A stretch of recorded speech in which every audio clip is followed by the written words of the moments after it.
Assalamualaikum warahmatullahi wabarakatuh. Jadi rekan-rekan media, saya kali ini didampingi dengan Pak Ateh, Kepala BPKP, diminta tadi menjelaskan oleh Bapak Presiden sesudah kita ratas mengenai vaksin yang sudah expired dan juga bagaimana tata cara pemusnahannya. Sebagai informasi teman-teman, memang sampai bulan April sudah ada 474 juta dosis vaksin yang kita terima.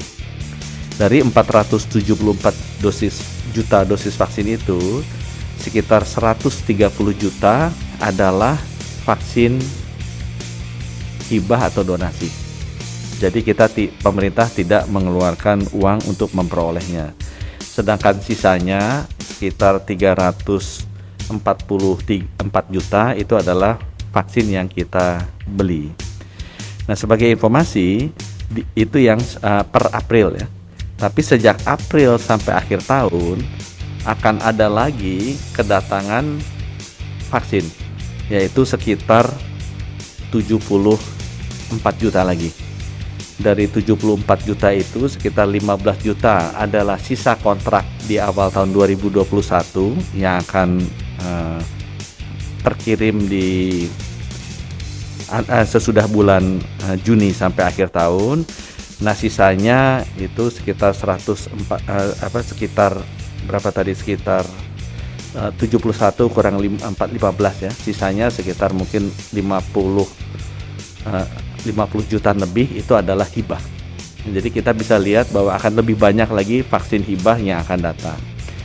Nah, vaksin-vaksin hibah ini memang diberikan oleh negara-negara maju karena mereka kelebihan stok vaksinnya di sana. Dan expiry date-nya dekat. Kebetulan Indonesia cepat sekali melakukan vaksinasi, sehingga negara-negara maju senang mengirimkan vaksin hibahnya ke Indonesia karena mereka tahu akan bisa dimanfaatkan dengan cepat. Nah, dengan melambatnya vaksinasi karena sebagian besar rakyat Indonesia sudah divaksinasi, itu sebagian vaksinasi hibah dan sebagian kecil juga vaksinasi kita beli itu mengalami expired ya. Dan itu masih disimpan di lemari es di seluruh provinsi daerah, sehingga akibatnya memenuhi gudang-gudang yang ada di sana, sehingga kalau kita mau kirim vaksin yang baru nanti akan terhambat.